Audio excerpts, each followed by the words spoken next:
자, 우리 지난 시간에 성도의 견인에 대해서 우리가 살펴봤죠. 말씀 기억하시나요? 그 주보에 보시면 요약된 게 나와 있는데, 그 성도의 견인이라는 것은 하나님께서 성령으로 유효하게 부르시는 사람들은 하나님께서 어떻게 하신다는 거죠? 그 구원이 실패하지 않도록 하신다. 결국은 완성하신다라는 것을 가르치는 것이었죠. 여러분이 사실 믿으십니까? 성도의 견인이 얼마나 우리에게 중요한지, 우리가 얼마나 힘이 되고 위로가 되는 말씀인지 우리가 지난 시간에 함께 살펴보았습니다. 자, 우리가 이런 성경의 약속을 우리가 마음속에 품고 믿음으로 살아갈 때 우리는 우리의 구원을 의심할 필요가 없고요, 안심할 수 있습니다. 그 사람이 정말로 예수 믿는 것이 무엇인지를 제대로 알고 믿는다면, 그러니까 예수 믿는다고 고백을 하지만 그 고백이 굉장히 상이할 수가 있어요. 성경이 가르치는 믿음이 아닐 수가 있거든요. 그래서 여러분의 믿음이 과연 정당한 근거 위에 있는 것인지, 그리고 내가 확신하고 있는 것이 분명한 하나님의 약속과 그 말씀에 근거한 것인지를 여러분이 점검해 보셔야 할 필요가 있습니다.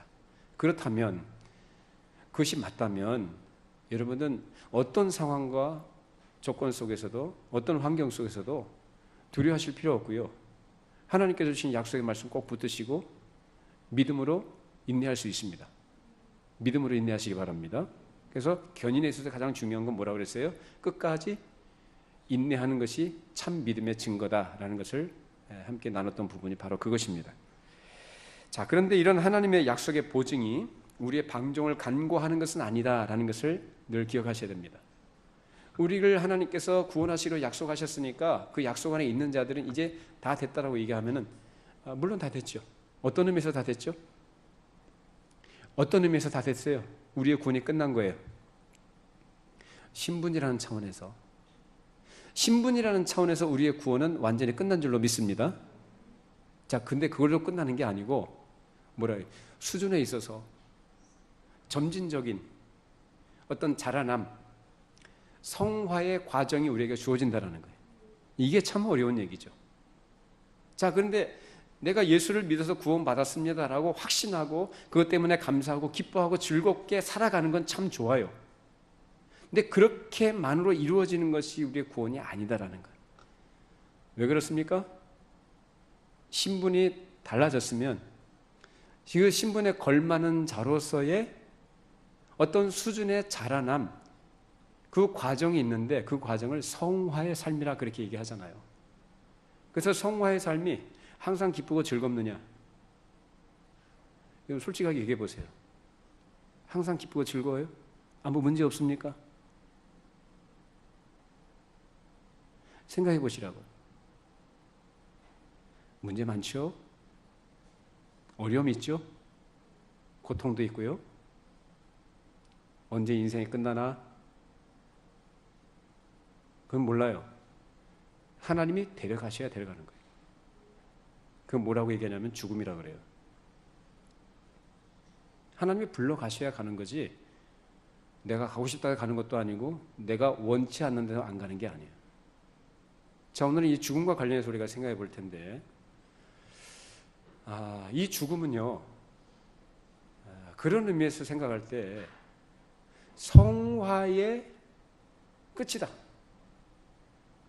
성화가 완성되는 것이 죽음입니다. 그러니까 이 죽음을 우리가 어떻게 이해하느냐에 따라서 우리의 삶이, 그 전까지 우리의 삶이 많이 달라질 거예요.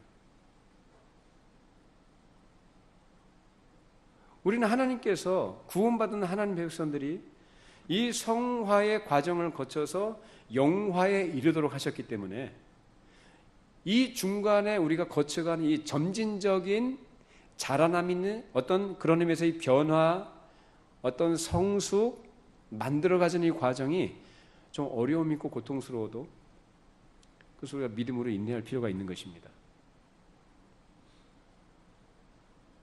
얼마나 그 사람의 수준이 완성될지 우리는 몰라요. 나도 모르고 각자가 몰라요. 누구만 아십니까?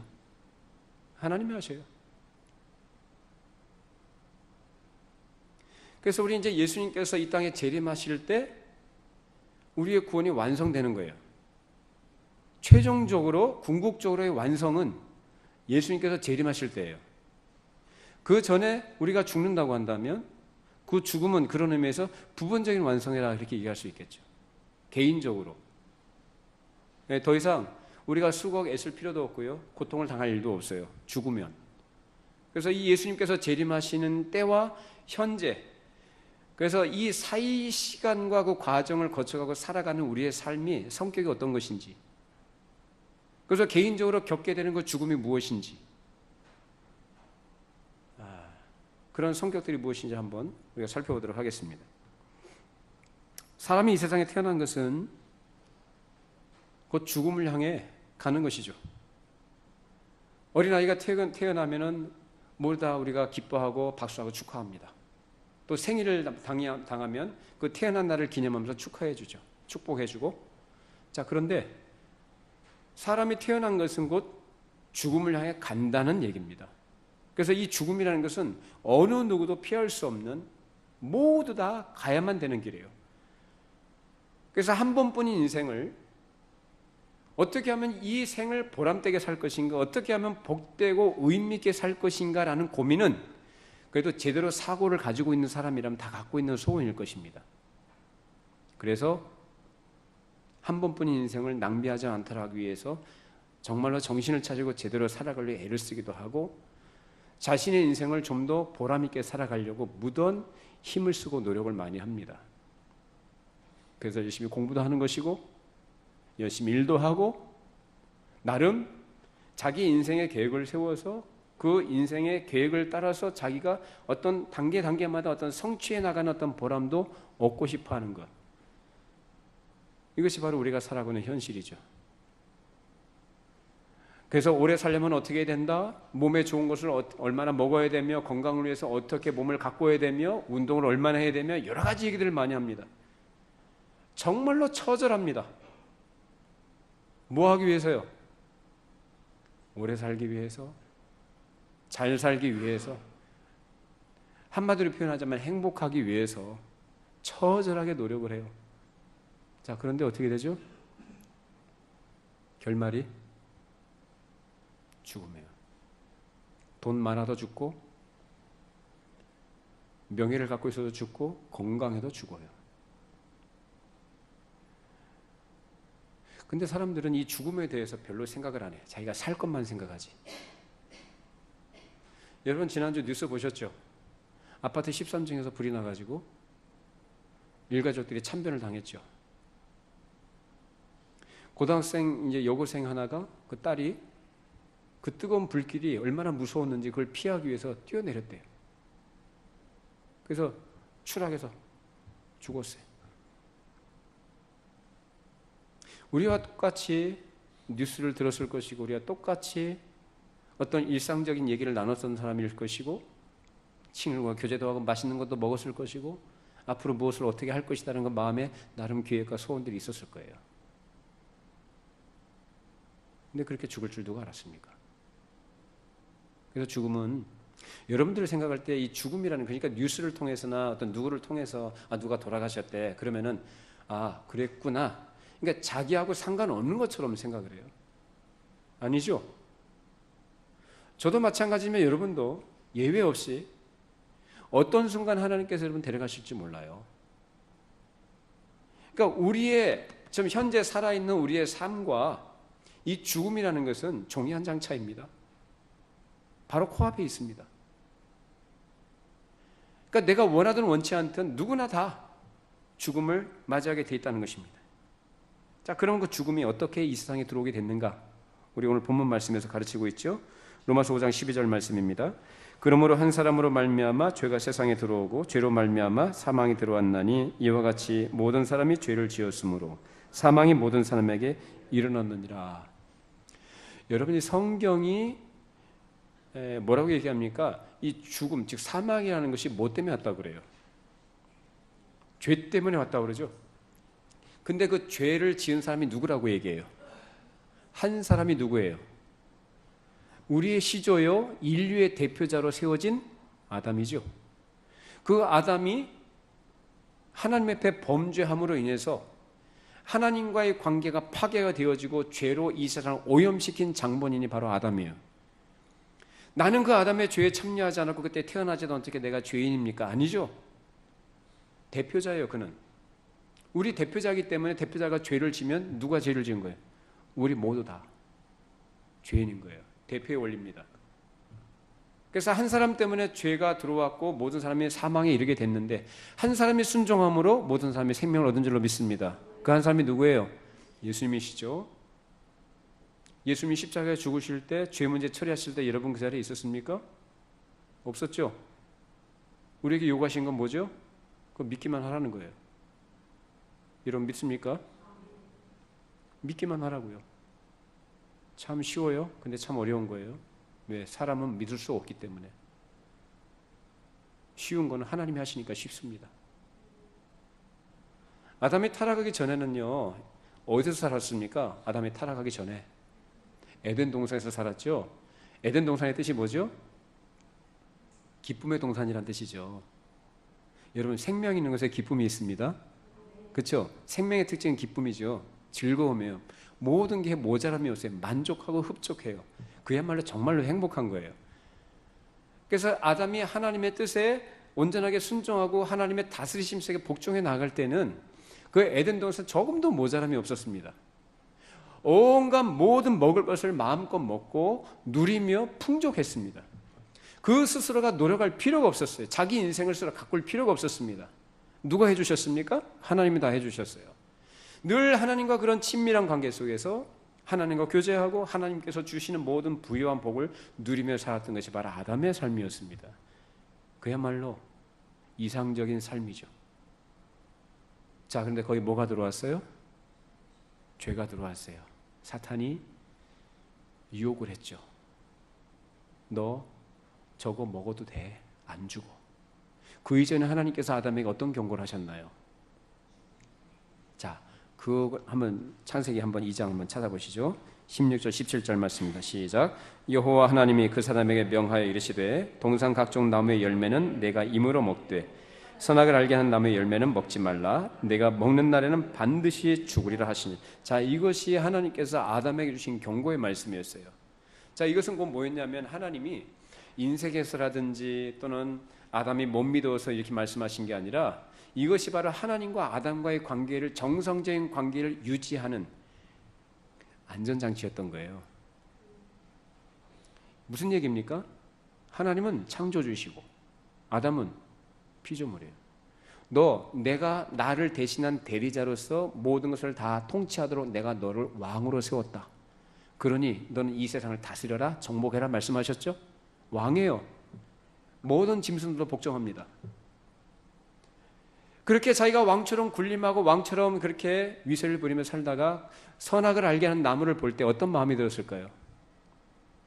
나는 왕이 아니구나. 나는 피조물이구나. 그 생각했겠죠. 그러니까 나는 하나님께 복종을 해야 되는, 하나님의 통치 아래서 순종을 해야 되는 존재구나라는 것을 상기시키는 것이 바로 선악을 알게 한 나무예요. 그러니까 너 먹으면 안 된다. 너 먹으면 반드시 죽어. 신실하게 지켰어요. 근데 유혹이 왔어요. 유혹에 넘어갔어요. 너 안 죽어 그러니까. 따먹었어요. 여자가 먼저 따먹었죠.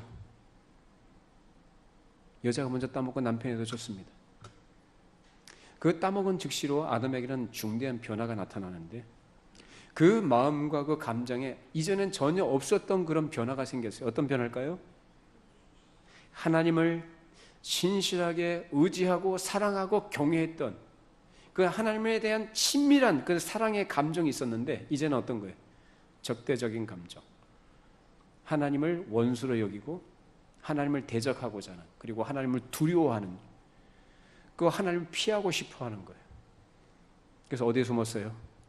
하나님께서 동산에 거니시는 소리를 들을 때 누가 숨으라고 안 했는데 나무 뒤에 숨었죠? 왜 숨었어요? 무서워서. 이것이 죄로 인해서 겪게 되는 형벌의 시작이었습니다. 근데 그것으로 끝난 게 아니죠. 뭐가 있어요? 하나님께서 말씀하신 죽음이라는 것이 남아있어요. 자, 그런데 하나님과의 관계가 단절되는 것. 그래서 성경이 말하는 죽음은 두 가지를 얘기해요. 하나는 영적인 죽음이고 하나는 육신의 죽음이에요. 여기에서 하나님과의 관계가 죄로 인해서 단절된 것이 바로 영적인 죽음이에요. 그래서 인간은 하나님을 친밀하게 느끼질 못해요. 모든 인간들이 태어나면서부터 아담 이후로 모든 인간들이 하나님에 대해서 적대감을 가지고 태어나고 하나님을 거스르고 대적하면서 살아갑니다. 그리고 하나님을 두려워합니다. 하나님을 피하고 싶어합니다. 하나님을 섬기는 자리를 안 나오고 싶어합니다. 그게 인간입니다. 그럼 넌 반드시 죽으리라고 했는데 이 죽음은 그래서 영적인 죽음이 그에게 즉시로 찾아왔습니다. 비참함이죠. 뭐가 더 비참할까요? 육신의 죽음이 비참할까요? 영혼의 죽음이 비참할까요? 그 어떤 것과도 심각하고 비교할 수 없는 그야말로 처참한 죽음은 영적인 죽음이죠. 왜?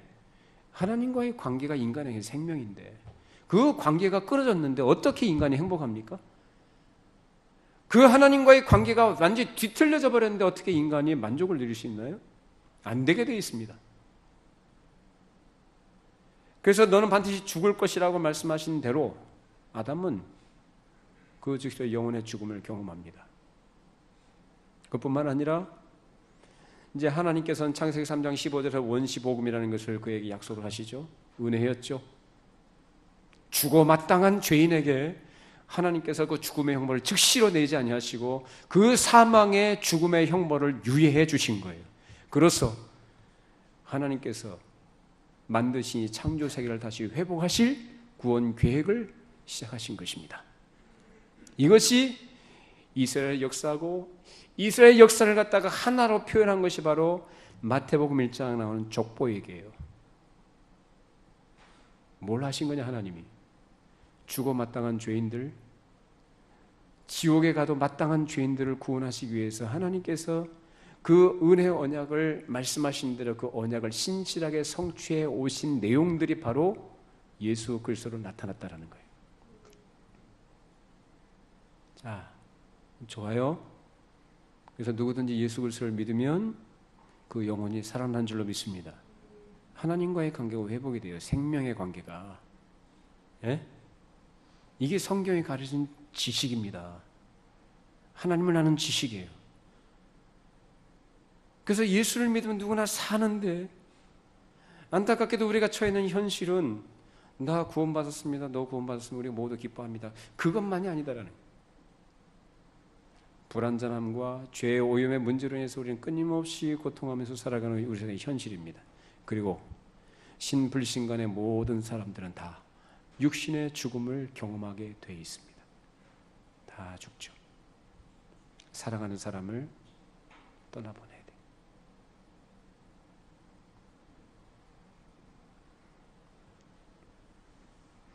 이런 죽음 안에서 모든 인간들은 일평생 그 죽음의 공포 속에서 슬픔과 고통과 탄식으로 점철되어진 삶을 살아갑니다.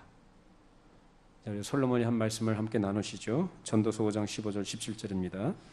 그가 모태에서 벌거벗고 나왔은즉 그가 나온 대로 돌아가고 수고하여 얻은 것을 아무것도 자기 손에 가지고 가지 못하리니 이것도 큰 불행이라 어떻게 왔든지 그대로 가리니 바람을 잡는 수고가 그에게 무엇이 유익하랴. 일평생을 어두운 데서 먹으며 많은 근심과 질병과 분노가 그에게 있느니라.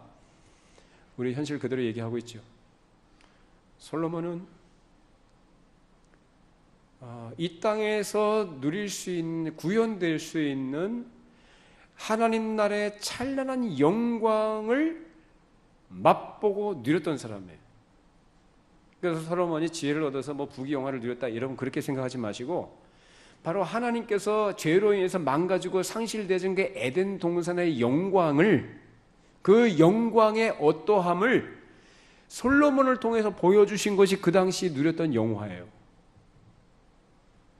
자, 죄로 오염된 세상에서 최고의 복을 누렸던 솔로몬이 한 말입니다. 그래서 전도서의 주제가 뭐죠? 헛되고 헛되고 헛되다. 뭐가 없이는? 하나님이 없이는 헛되다. 그래서 사람들 보세요. 학생들은 열심히 공부하죠. 수학 잘하시는 분 계세요? 수학. 집사님 수학 잘하세요? 수학 잘하시는 분들이 머리 회전이 빠르신 분들이에요. 똑똑하죠, 머리가. 학생들도. 근데 저는 요새 중학교 수학 그 책만 봐도 저는 머리가요 복잡해집니다. 옛날 그거하고는 전혀 다르고 요새 애들은 대학생 때 옛날에 배웠던 걸 요새 배운다 그래요. 뭐 봐도 뭐 외계인의 글 같고 뭐 모르겠어요. 근데 애들이 그 수학 공부하는 건 참 기가 차요. 중학교 애들, 고등학교 애들 수학 해내는 거 보면은 아주 기가 막혀요. 사실 수학이 당락을 좌우하죠. 열심히 이렇게 머리 싸매고 공부를 해요. 또 그렇게 열심히 공부해서 좋은 대학교 들어가서 열심히 또 공부해서 좋은 직장 들어가고 또 어떤 기회가 주어지면 사업도 하고 열심히 일을 합니다. 열심히 살아가는데 그 결말은 어떻습니까? 허망하죠. 허망해 진짜로. 그러니까 죽음을 생각 안 하면 이 허망한 걸 몰라요. 그걸 인식조차 못하고 살아가는 것이 인생의 무지함이에요. 그래서 여러분 장례식장에 할 수 있다면 자주 가보세요. 장례식장에. 거기 가면 인생의 실체를 보게 됩니다. 우리나라 가장 큰 부자라고 하는 이건희 그 양반도, 이건희 씨도 그 사람 얼마나 열심히 살았습니까?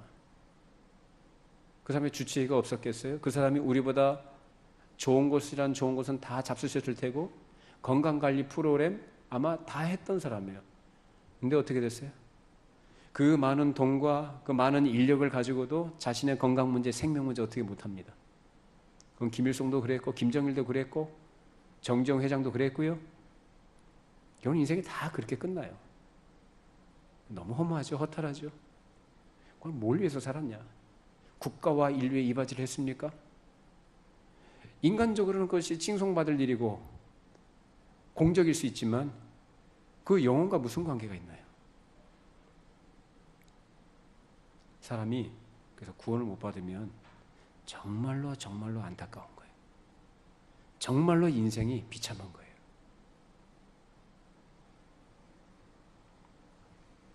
그런 죽음 앞에서 우리 모두가 그토록 집착하고 좋아했던 사람, 사랑했던 사람, 사랑하는 남편, 아내, 자녀들, 부모님,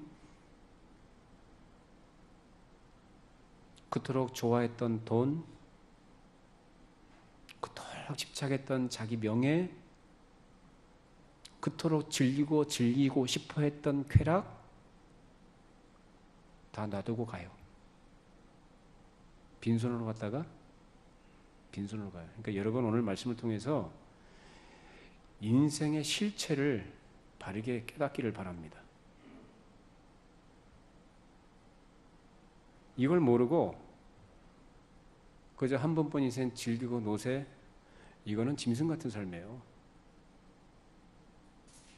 정말 짐승 같은 삶이에요. 아니, 등 따시고 배부려 먹고 사는 거 짐승들도 똑같이 그렇게 하지 않습니까? 근데 우리는 사람이에요. 하나님의 형상을 따라 지음받은 사람이에요.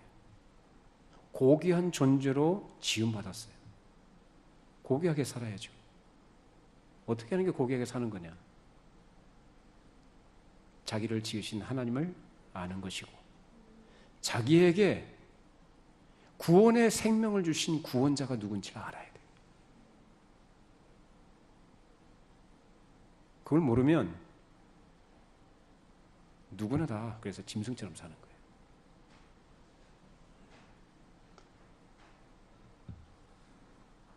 사람이 죽는 것은 병들어 죽는 것도 아니고 늙어서 죽는 것도 아니고 사고로 죽는 거 아닙니다. 그건 겉으로 나타나 보여지는 현상일 뿐이지 죽는 건 뭐 때문에 죽어요? 죄 때문에 죽어요. 그러면 여러분이 문제의 원인을 아셨다면 그 문제의 원인을 해결해 주신 분이 누군지 또 알아야 되겠죠. 그 문제 다 해결된 거죠? 어떤 문제? 인생의 문제가 해결된 거예요. 죽음의 문제가 해결된 사람은 인생의 문제가 해결된 줄로 믿습니다. 그 그걸 해결해 주신 분이 누구냐? 바로 예수님이라는 거예요. 이런 사실을 모르고 살아가는 사람들은 그래서 일평생 동안 이 죽음의 공포 속에서 살아가요. 그래서 자신의 삶을 열심히 살아가면서 행복을 추구하고자 하지만은 그렇게 열심히 살아가는, 즉 자신의 삶을 안녕을 보장받고자 자신의 삶을 확대하고자 하는 모든 애씀과 노력들은 오히려 죽음을 확대하는 것에 불과합니다. 그러니까 열심히 사는 건 뭘 향해서 가는 거예요? 죽음을 향해서 가는 것에 불과해요. 그래서 죽음을 확대하는 거예요. 그걸 알아야죠. 근데 그걸 모른단 말입니다, 사람들은. 그래서 살다가 너무 힘들면, 너무 힘겹거나 그러면 사람들이 이 죽음의 공포를 극복하는 어떤 것을 갖다가 선택을 해요. 그 죽음의 공포를 무릅쓰고라도 자기가 어떤 선택을 해요. 그게 뭐예요? 자살이에요. 여러분 자살을 좀 생각해 보신 분들 있죠? 여러분 전부 다 그 얼굴 표정 보니까 다 자살을 생각해 보셨네.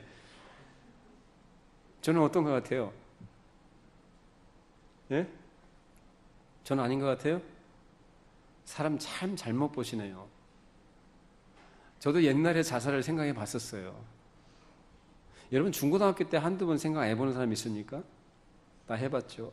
그걸로 포장합시다. 그만합시다 이제. 근데 여러분 자살하면 천국 갈까요? 지옥 갈까요? 천국 갈까요? 지옥 갈까요? 왜 지옥 가요? 지옥 간다고 생각하시고 여러분 그럼 자살하지 마세요. 성경에는 자살하면 지옥 간다, 천국 간다는 말은 없습니다. 그러나 우리가 왜 그렇게 생각하냐면 생명의 주권은 누구한테 있어요? 하나님께 있죠. 그 하나님의 주권을 침해하는 행위고, 그리고 하나님을 의지하거나 신뢰하지 않는 불신앙의 표현이 바로 자살입니다. 물론 정신적으로 너무 어렵거나 힘들면 뭐 그럴 수 있죠. 이해합니다. 정신병으로도 얼마든지 자살할 수 있고요. 어떤 병에 의해서 그럴 수 있어요. 자, 그러나 일반적으로 얘기할 때 다양한 상황들이 있지만 일반적으로 얘기할 때는 자살하면 지옥 간다는 얘기는 무슨 얘기냐면 그것이 불신앙이기 때문이다라고 얘기하는 겁니다. 그러니까 여러분 자살하는 데는 그럼 왜 자살할까요? 너무 살아가는 게 힘드니까 라는 거죠. 그것이 정신적인 문제이든지 물질적인 문제이든지 다른 사람과의 관계의 문제이든지 간에, 그러니까 사는 게 너무 힘든 거예요. 정신적으로 너무 압박감이 크고 스트레스가 극에 달하면 그렇게 선택을 하게 돼요. 그러나 예수 믿는 사람들은 그런 순간에도, 그래서 예수 믿는 사람들은 끝까지 하나님께서 이끌어 가신다고 그랬죠. 믿음 안에서 여러분이 믿음으로 행하시기 바랍니다. 믿음으로 사시는 거예요. 근데 여러분 믿음으로 사는 게 참 쉽지 않죠? 그죠?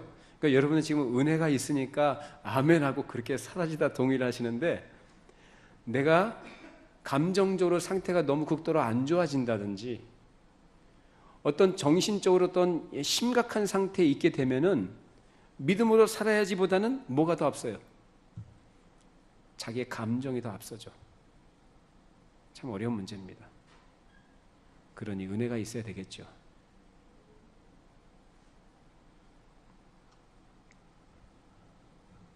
자살하는 사람들은 그렇게 자기가 스스로 목숨을 끊게 되면 모든 게 끝날 것이다라고 생각하니까, 그럼 편해질 것이라고 생각하니까 자살하는 거예요. 그러면 끝나나요? 끝나죠. 뭐가 끝나요?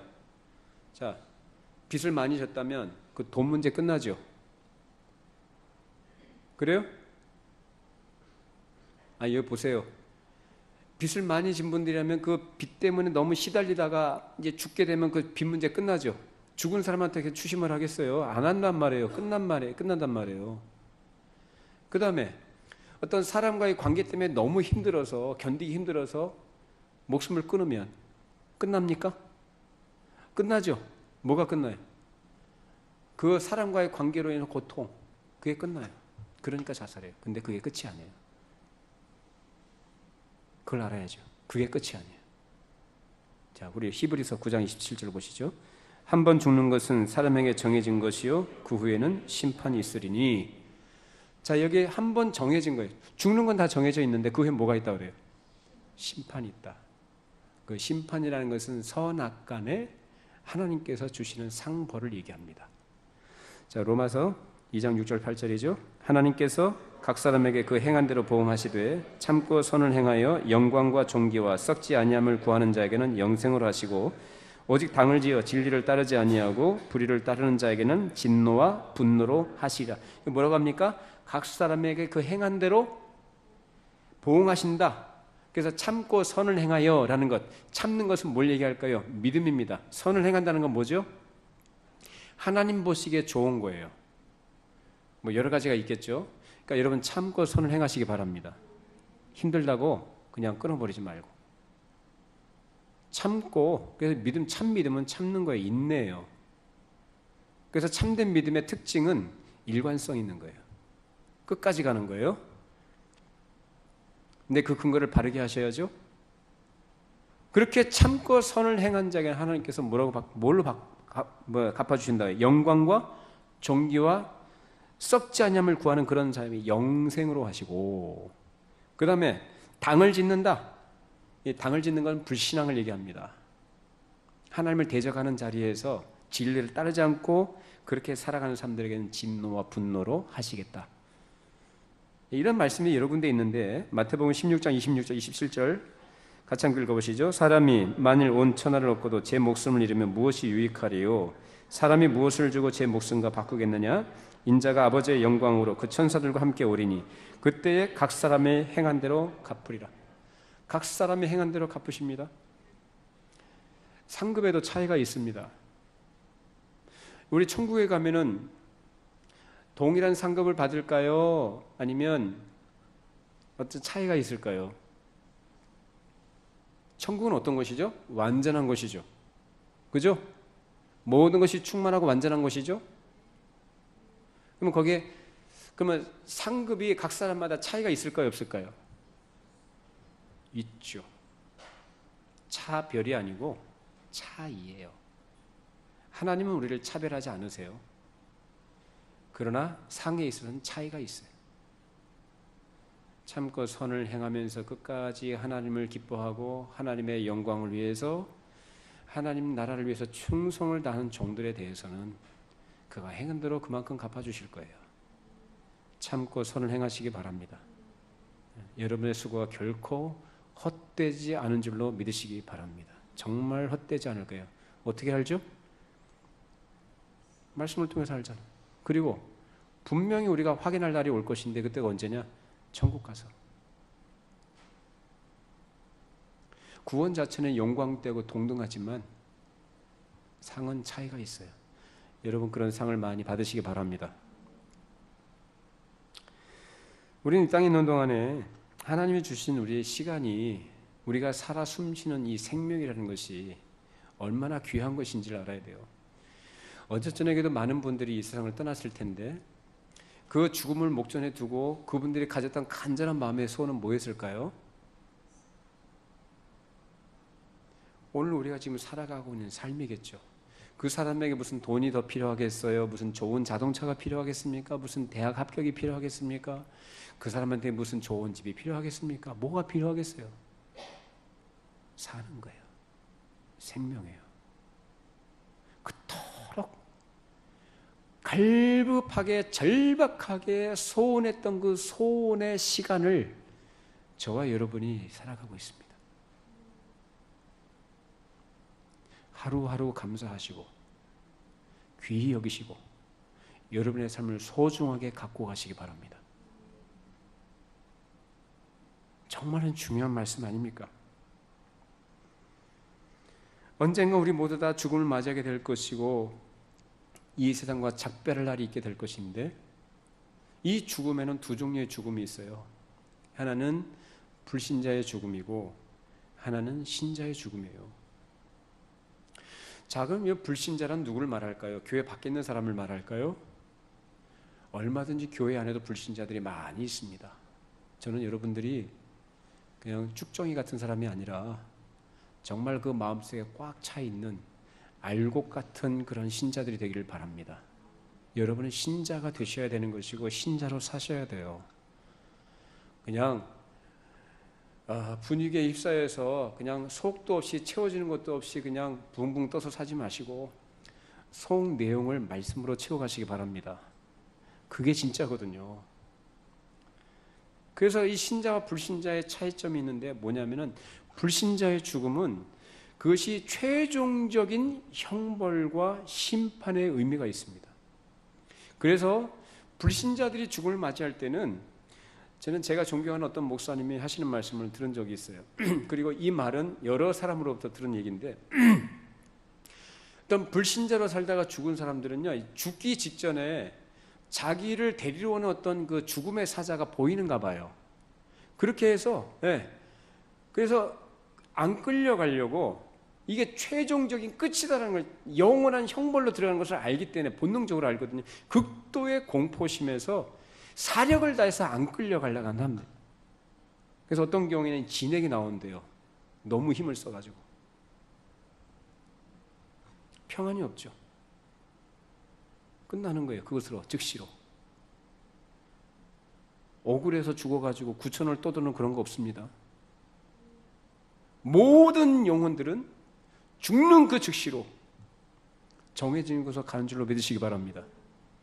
그래서 불신자의 영혼은 죽는 즉시 어디로 갈까요? 구천을 떠도는 귀신 그런 거 없습니다. 누가 장난하는 거예요?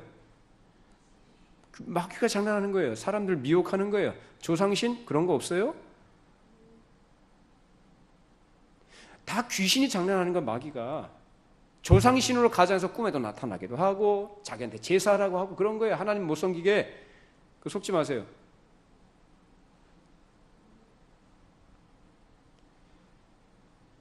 그래서 죽는 자의 그 영혼은 그 두려움과 공포 속에서 죽는 것으로 영원한 형벌의 처소로 떨어집니다. 언제까지 있죠? 예수님께서 이 땅에 재림하실 때까지 자신의 몸은 이 땅 속에 남겨두고 그 영혼은 그 영원한 형벌의 처소로 가 있다가 예수께서 재림하실 때 그 영혼이 나와요.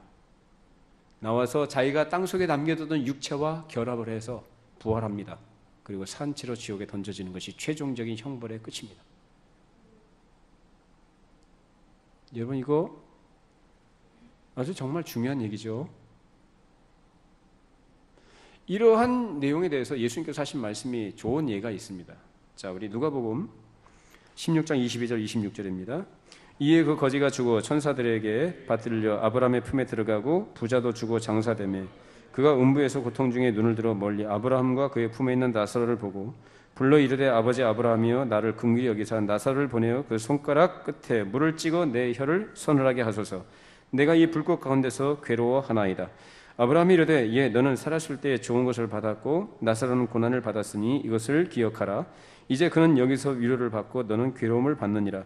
그뿐 아니라 너희와 우리 사이에 큰 구렁텅이가 놓여 있어 여기서 너희에게 건너가고자 하되 갈 수 없고 거기서 우리에게 건너올 수도 없게 하였느니라.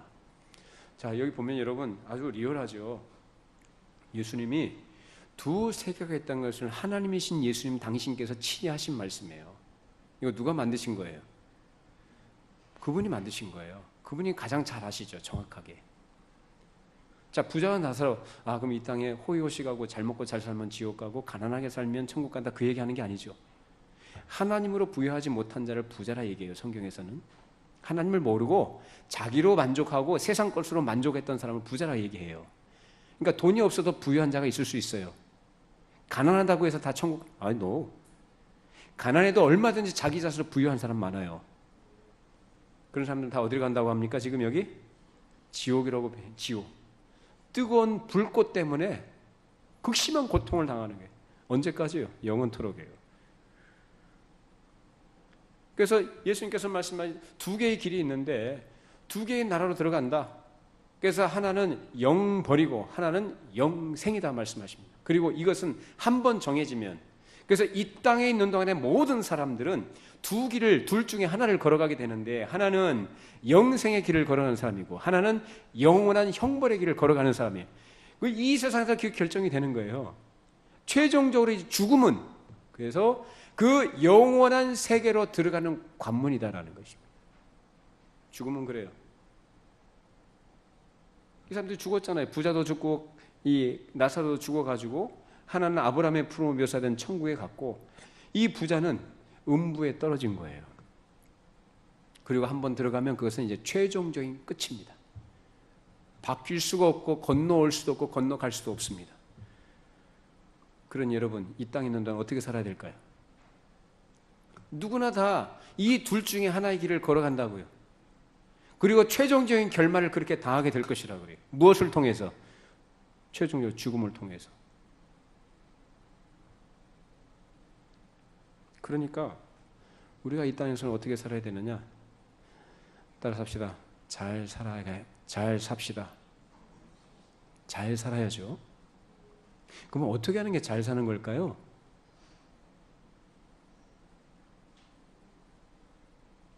자신의 죽음을 준비하는 것이 잘 사는 거예요. 그것이 바로 성화의 삶이라는 것이고 예수를 믿는 성도들의 삶입니다.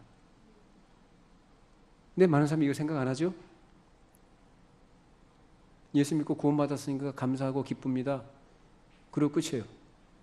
그러니까 우리에게 요구되어지는 잘 사는 것, 죽음을 준비하는 것에 대해서는 별 관심이 없는 거예요. 앞으로 여러분 10년에 어떻게 되어 있을까요? 우리 장로님 10년에 어떻게 변해 계실까요? 우리 자매님은 10년에 어떻게 되어 있을까요? 20년 후에 여러분 어떻게 되어 있을까요? 우리 권사님은 앞으로 20년 후에 30년 어떻게 됐을까요?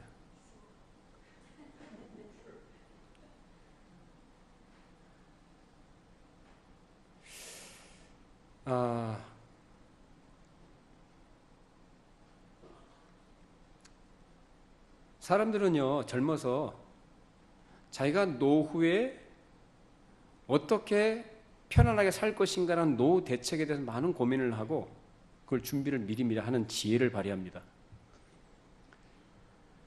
근데 앞으로 지금 여러분들이 말씀하신 것처럼 10년 후, 20년 후를 여러분이 장담할 수 있어요? 노후가 여러분한테 올 것이다라는 보장이 있어요? 없죠?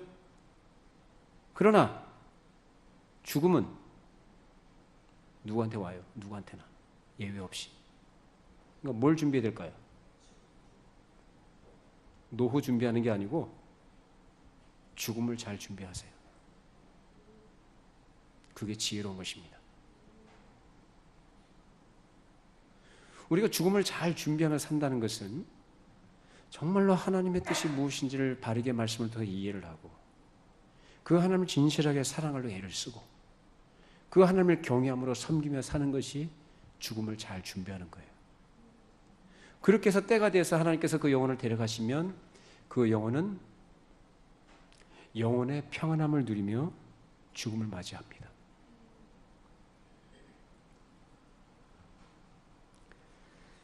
이것이 바로 모든 경건한 성도들이 가지고 있었던 삶의 내용이었고 소원이었습니다. 사도 바울도 그 중에 한 사람이었는데 사도 바울도 이 땅에서 오래 살기를 원한 게 아니라 나 빨리 가고 싶다고 그랬어요. 나 빨리 가고 싶다, 빨리 죽고 싶다고 그랬어요. 그러나 너희들의 유익을 위하여 내가 머무는 것이 낫겠다. 그렇게 얘기합니다. 너희들 누구예요? 빌립보 교회 성도들의 유익을 위하여 아직 너희들 내가 안심 못하겠다. 나로서는 우리 복되신 주님에 계신 영광된 곳이 훨씬 더 좋기 때문에 나 그곳에 가기를 정말로 원한다. 지금이나 당장. 그러나 너희들의 유익을 위해서 내가 여기 남아 있어야 되겠다라고 얘기합니다. 자, 우리 빌립보서 1장 23절, 24절이죠. 내가 그 둘 사이에 끼었으니 차라리 세상을 떠나서 그리스도와 함께 있는 것이 훨씬 더 좋은 일이라 그렇게 하고 싶으나 내가 육신으로 있는 것이 너희를 위하여 더 유익하리라. 이러한 성도들이 정말로 마음에 소원해야 할 것이 무엇인지를 가르쳐 줍니다. 정말로 참된 경건한 신자들은 여러 가지 소원들이 있지만 그 중에 하나가 뭐냐면 죽는 것을 소원해요. 죽음이 뭔지를 알기 때문에 소원하죠. 근데 이걸 모르는 사람들은 죽음을 두려워해요. 여러분 죽음을 두려워하지 말기 바랍니다. 왜? 예수님께서 십자가에서 죽으시고 부활하심으로 사망 권세를 이기셨기 때문입니다. 하나님께서는 그 십자가로 말미암아 우리에게 생명을 주셔서 누구하고 묶어 놓으셨냐면 예수님하고 묶어 놓으셨어요. 예수님하고 묶어 놓으셨기 때문에 이 묶여져 있는 거예요. 그러니까 우리는 사망을 두려워할 필요가 없는 거죠. 그 묶여진 것이 뭐냐? 바로 교회예요. 예수께서 교회의 머리가 되시고 우리는 그의 몸을 이루고 있는 줄로 믿습니다. 그러니 예수 그리스도의 생명이 바로 나의 생명이요, 예수 그리스도의 승리가 나의 승리인 것입니다. 죽음을 무서워할 필요가 없어요. 그러면 죽음의 문제 해결됐으면 여러분 인생 문제 해결됐다고 그랬죠? 여러분 믿으십니까? 정말로 여러분 그 사실을 믿는다면 세상 무서워하지 마세요. 죽음을 가장 사람들이 무서워하는데, 그 가장 무서워하는 죽음을 우리가 극복하고 이긴 사람들이라고 한다면 뭐가 무서워요? 사람이 무서워요? 돈이 무서워요? 뭐가 무서워요? 아니면 말고지. 육신의 죽음을 앗아가요? 앗아가라고 그래요. 사람의 목숨을 뺏는 자를 두려워하지 말라 그래요, 예수님이. 그러나 너희들의 몸과 영혼을 능히 지옥에 던지실 일을 두려워하라 말씀하십니다. 우리가 정말로 두려워할 것은 세상이나 세상에 속한 그 어떤 힘이 아니고 누구예요? 하나님이에요. 그게 믿음이고요, 그게 지혜입니다. 여러분 죽음 두려워하지 마세요. 언제 죽어도 기쁘게 하나님 앞에 서기를 바랍니다. 그러니까 항상 죽음을 준비하시라니까요. 자동차 타고 가다 죽을 수도 있고, 어떤 게 갑자기 죽을 수 있는, 어떻게 준비할 거예요? 병원에 누워서 의사한테 사형 선고를 받아서 언제 죽을 거니까 그 선고 받고 나서 그러면 시간이 남았으니까 충분히 회개하고, 이러한 건 없습니다. 평소에 죽음을 준비하지 않은 사람은 그때도 참 어려운 얘기예요. 도적같이 오신다는 말씀처럼 우리 죽음도 하나님께서 갑자기 데려가시는 거예요.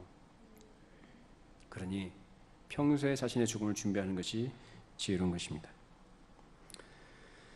이렇게 우리에게 죽음은 특별한 의미를 가지고 있는데, 바로 성화의 완성이 죽음을 통해서 이루어지기 때문인 것입니다. 그래서 이 죽음을 맞이하기까지 우리는 이 믿음으로 이 세상에서의 삶을 살아내야 하는데, 살아내는 것이 호락호락하지가 않고 만만치가 않다는 것이 우리가 고민이고 어려움이죠.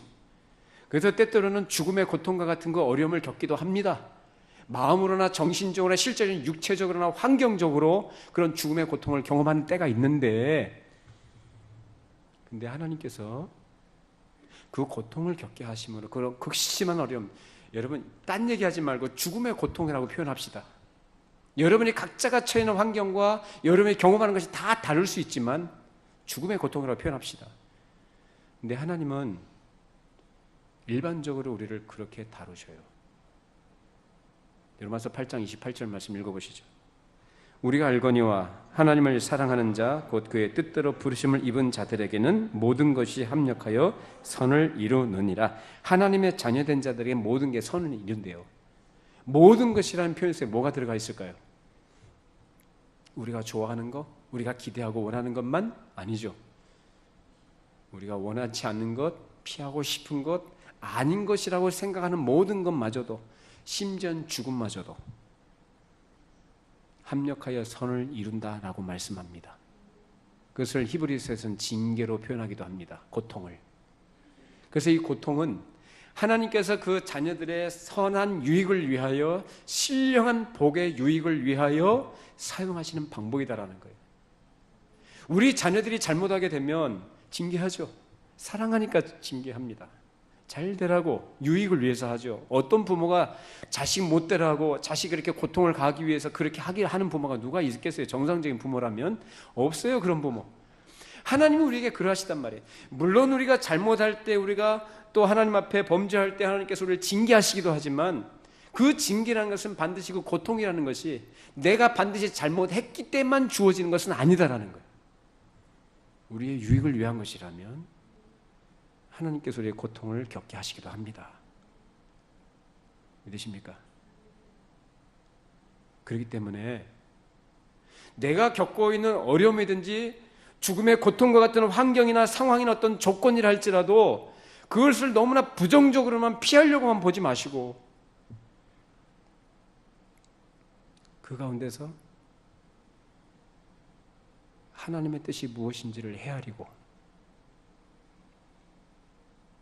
순종하려고 하시고,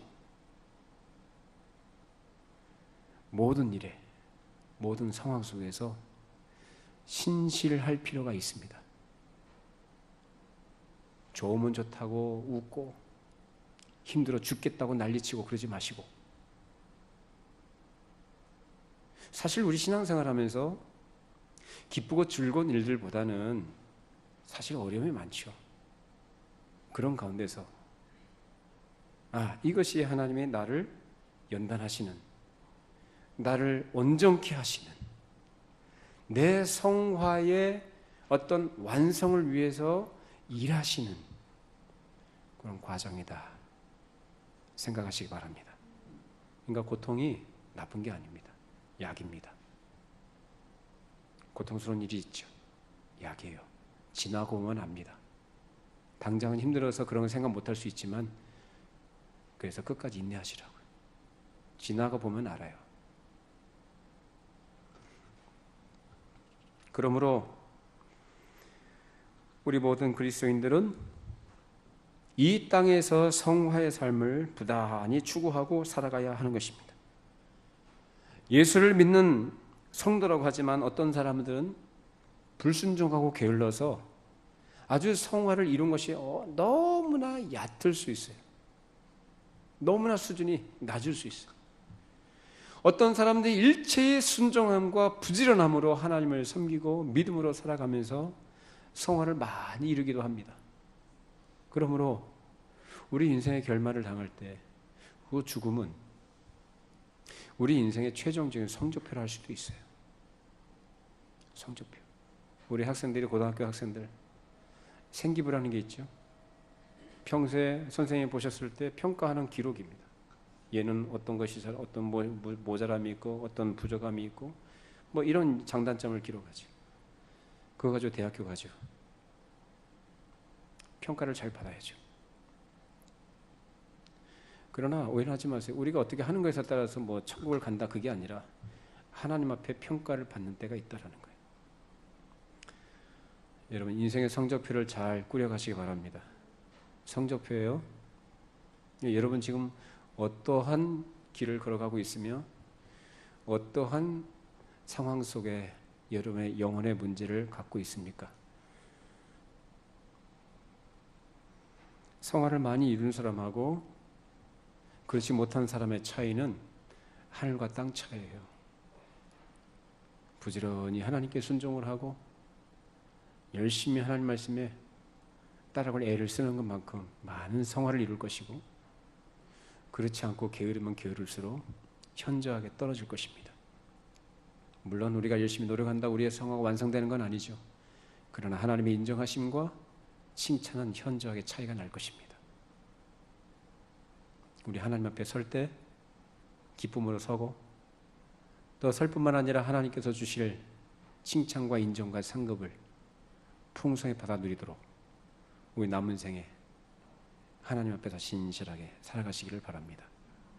마지막으로 히브리서 12장 22절 23절 읽습니다. 그러나 너희가 이룬 것은 시온산과 살아계신 하나님의 도성인 하늘의 예루살렘과 천만 천사와 하늘에 기록된 장자들의 모임과 교회와 만민의 심판자신 하나님과 및 온전하게 된 의인의 영들과 라고 얘기합니다. 자, 이제 최종적으로 우리가 하나님 나라에 들어갈 때 그 우리의 영혼의 상태가 어떤 상태냐? 온전케 된 영혼이라 말씀합니다. 믿으십니까? 자, 우리 이 땅에 있는 동안에 우리의 부족과 연약에 휩싸여서 어려움을 많이 겪지만 우리 하나님께서 그런 우리의 모든 연약과 부족함과 허물들을 넘으셔서 그의 은혜로 우리를 온전케 하실 줄로 믿습니다. 그것이 우리가 믿는 믿음의 내용이에요. 그러니 이 땅에 있는 동안에 하나님께서 주신 시간들이 있는 동안에 그 영광된 날을 바라보면서 부단히 하나님 앞에서 신실하게 믿음 지키시고 구별된 자로 살아가시기를 바랍니다. 기도하겠습니다. 걸어가신 하나님 아버지, 오늘도 우리에게 귀한 생명의 말씀을 주셔서 우리의 인생의 실체를 보게 해주시고 깨우쳐 주시고 우리에게 허락된 인생의 남은 시간들을 어떻게 살아가야 할지, 하나님께서 우리를 불러가실 때 그 죽음의 순간을 우리가 어떻게 맞이해야 될지 인생의 지혜를 얻게 해주심을 감사를 드립니다.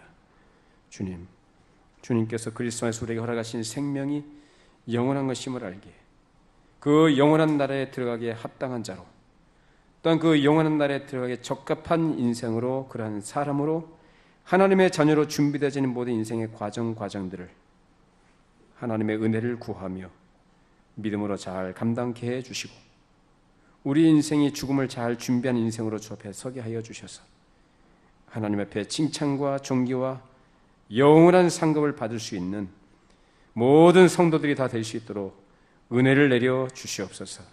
예수님의 이름으로 기도하옵나이다. 아멘.